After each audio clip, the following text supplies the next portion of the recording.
ക്യാമറയിൽ നോക്കി സംസാരിക്കുന്ന സമയത്ത് എടാ അത് തെറ്റിയടാ ഇങ്ങനെ പറയേണ്ട അവസ്ഥ പലർക്കും വരാറുണ്ട്. നമ്മൾ ഷൂട്ട് ചെയ്യുന്ന സമയത്ത് തന്നെ നമ്മൾ പ്രസൻറ്റ് ചെയ്യുന്ന വിഷയം തെറ്റി എന്ന് പറഞ്ഞിട്ട് വീണ്ടും ചെയ്യേണ്ട അവസ്ഥ, അതൊരു ക്യാമറ ഫിയറാണെന്ന് പലരും പറയാറുണ്ട്. എങ്ങനെ ഈ ഒരു ക്യാമറ ഫിയർ നമുക്ക് മാറ്റിയെടുക്കാൻ പറ്റും? ക്യാമറയിൽ നോക്കി നമ്മളുടേതായ വിഷയങ്ങൾ നമ്മൾ പ്രസൻറ്റ് ചെയ്യുന്നേരം എന്തിനാണ് ക്യാമറനെ പേടിക്കേണ്ട ആവശ്യം? അതൊക്കെ ഞാൻ പറയുന്നുണ്ടെങ്കിൽ നിങ്ങൾക്കത് പറയാം, പക്ഷേ നമ്മളല്ലേ അത് ഫേസ് ചെയ്യുന്നതെന്ന് പലരും ചോദിക്കാറുണ്ട്. എങ്ങനെ നമുക്ക് ക്യാമറ ഫിയർ മാറ്റിയെടുക്കാം? ക്യാമറയിൽ നോക്കിയിട്ട് എത്ര ഫ്ലുവൻ്റ് ആയിട്ടും നമുക്ക് സംസാരിക്കാൻ പറ്റുന്ന ലെവലിലേക്ക് എങ്ങനെ നമുക്ക് എത്തിപ്പെടാം? ഈ വിഷയങ്ങളാണ് ഇന്ന് ഈ വീഡിയോയിലൂടെ നമ്മൾ ഡിസ്കസ് ചെയ്യുന്നത്. കുറച്ച് ടിപ്സ് ഞാൻ പറഞ്ഞുതരാം. ആ ടിപ്സ് നിങ്ങൾ ഫോളോ അപ്പ് ചെയ്യുകയാണെങ്കിൽ നിങ്ങൾക്കും നല്ലൊരു യൂട്യൂബറായിട്ട് മാറാൻ പറ്റും. യൂട്യൂബർ എന്ന് മാത്രമല്ല കേട്ടോ, നോർമലി ഓൺലൈൻ ക്ലാസ്സസ് കാര്യങ്ങളൊക്കെ എടുക്കുന്ന ആളുകൾ ഇത് ഫേസ് ചെയ്ത് വരുന്നൊരു പ്രശ്നമാണ്. എങ്ങനെ ക്യാമറൻ്റെ മുന്നിൽ ഫേസ് ചെയ്യുമ്പോഴേക്ക് ഐ കോണ്ടാക്റ്റ് മാറിപ്പോകുന്നു, ലെൻസിൽ നോക്കാൻ പറ്റുന്നില്ല, മാറിപ്പോകുന്നു എന്ന് സ്ഥിരം പറയുന്നതാണ്. ഈ ടിപ്സുകൾ നിങ്ങൾ ഫോളോ അപ്പ് ചെയ്ത് കഴിഞ്ഞാൽ നിങ്ങൾ ക്ലിയർ ചെയ്ത് മനസ്സിലാക്കിയെടുക്കാൻ പറ്റുന്നതാണ്. നമ്മളുടെ ഈ ഒരു ചാനലിലൂടെ യൂട്യൂബ്, ഫേസ്ബുക്ക്, ഇൻസ്റ്റാഗ്രാം റിലേറ്റ് ചെയ്തിട്ടുള്ള സോഷ്യൽ മീഡിയ പ്ലാറ്റ്ഫോമുകളുടെ എല്ലാ കണ്ടൻറ്റുകളും എങ്ങനെയാണ് നമുക്ക് അതിൽ ഗ്രോത്തിലേക്ക് എത്താൻ പറ്റുക, അതിലൊരു സൂപ്പർ സ്റ്റാറായിട്ട് മാറാൻ പറ്റുക എന്നുള്ള വിഷയങ്ങളൊക്കെയാണ് നമ്മൾ ഈ ഒരു ചാനലിലൂടെ ഡിസ്കസ് ചെയ്ത് വരാറുള്ളത്. തീർച്ചയായിട്ടും ഈ ചാനൽ സബ്സ്ക്രൈബ് ചെയ്യുക. ഈ ചാനൽ സബ്സ്ക്രൈബ് ചെയ്യുന്നതിലൂടെ ഈ പറഞ്ഞ കണ്ടൻറ്റുകളെല്ലാം നിങ്ങൾക്ക് ലഭ്യമാകുന്നതാണ്. എങ്ങനെയാണ് നമ്മളുടെ കണ്ടൻറ്റുകൾ ക്യാമറയുടെ മുന്നിൽ പ്രസൻറ്റ് ചെയ്യേണ്ടത്? നോർമലി ഇങ്ങനത്തെ ടിപ്സ് ആൻഡ് ട്രിക്സ് പറയുന്ന ആളുകൾക്ക് ആണ് മെയിൻലി ഇതൊന്നും ഫേസ് ചെയ്യാറുള്ളത്. അല്ലാതെ ഫാമിലി വ്ളോഗേഴ്സ് കാര്യങ്ങൾക്ക് അവർക്ക് അത്ര ഫേസ് ചെയ്യില്ല. കാരണം സെൽഫി ക്യാമറാസ് കാര്യങ്ങൾ യൂസ് ചെയ്തിട്ട് അതിലേക്ക് നോക്കി പറയുന്നൊരു സിറ്റുവേഷൻ വരാറുണ്ട്. പക്ഷേ അവിടെയും പ്രശ്നമുണ്ട്. അവിടെയും നോക്കി ചെയ്യുന്ന സമയത്ത് ഇത് ഫേസ് ചെയ്യാറുണ്ട്.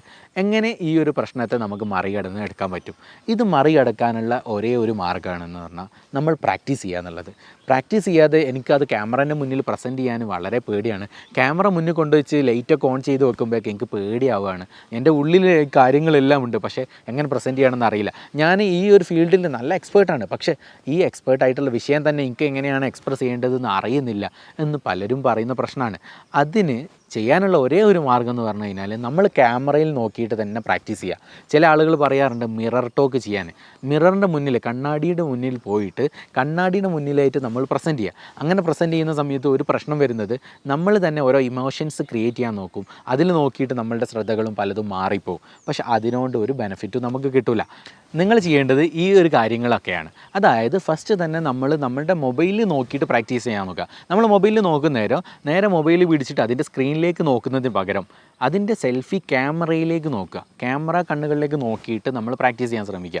ക്യാമറ കണ്ണുകളിലേക്ക് പ്രാക്ടീസ് ചെയ്യാൻ ശ്രമിച്ചു കഴിഞ്ഞാൽ ആദ്യം തന്നെ പ്രാക്ടീസ് ചെയ്യാൻ വലിയ എന്തൊക്കെയോ കണ്ടൻറ്റുകൾ എടുക്കേണ്ടത് ആവശ്യമില്ല. നമ്മൾ നോർമലി വാട്സപ്പിൽ വോയിസുകൾ അയക്കല്ലോ, നമ്മളുടെ കൂട്ടുകാരനൊരു വോയിസ് അയക്കും. ആ വോയിസ് അയക്കുന്നത് നേരെ വീഡിയോ ആയിട്ട് നമ്മൾ പ്രസൻറ്റ് ചെയ്യാൻ നോക്കുക. വീഡിയോ ആയിട്ട് നമ്മൾ ആ ഒരു വിഷയം പറയാം, എന്താണ് എടാ വിശേഷങ്ങൾ എന്ന് ചോദിക്കുന്നത് അത് നേരെ ക്യാമറയിൽ നോക്കിയിട്ട് തന്നെ നമ്മൾ പ്രസൻറ്റ് ചെയ്യാൻ നോക്കുക. ഇത് നമ്മളുടെ ഫ്രണ്ട്സിനൊക്കെ ഷെയർ ചെയ്ത് കൊടുത്ത് അവരുടെ അഭിപ്രായങ്ങൾ തേടുക. ഇനി അവരുടെ അഭിപ്രായങ്ങൾ തേടാൻ പറ്റുന്നില്ലെങ്കിൽ നമ്മൾ തന്നെ എടുത്ത് ചെക്ക് ചെയ്യുക, നമ്മളുടെ ഐ കോണ്ടാക്റ്റ് കാര്യങ്ങളൊക്കെ ക്ലിയർ ആവുന്നുണ്ടോ എന്നുള്ള വിഷയങ്ങൾ. നമുക്ക് പലർക്കും വാട്സപ്പിലൂടെ വോയിസ് അയക്കാൻ ഒരു പ്രയാസം ഉണ്ടാവാറില്ല. എത്രയും സിമ്പിളായിട്ട് 1 മിനിറ്റ് 2 മിനിറ്റ്സ് അതിൻ്റെയൊക്കെ എബോവ് ഒക്കെ എല്ലാവർക്കും അയക്കാൻ പറ്റുന്നതാണ്. അതേപോലെ നമ്മൾ ആ ഒരു വോയിസ് അയക്കുന്ന ആ ഒരു കണ്ടൻറ്റ് നേരെ നമ്മൾ ക്യാമറയിലേക്ക് നോക്കിയിട്ട് ചെയ്യാൻ ശ്രമിക്കുക. അങ്ങനെ ചെയ്യുക. പിന്നെ മെയിനായിട്ട് പലരും ഫേസ് ചെയ്യുന്ന ഒരു കാര്യം എന്ന് പറഞ്ഞാൽ ഇത് തുടങ്ങാനുള്ള മടിയാണ്. ഈ മടി ആദ്യം തന്നെ മാറ്റി വെക്കുക. പൂർണ്ണമായിട്ടും മടി മാറ്റി വെച്ചിട്ട് നേരെ എടുത്ത് സ്റ്റാർട്ട് ചെയ്യുക എന്നുള്ളതാണ് ഇതിനുള്ള ഏറ്റവും വലിയ പരിഹാരം.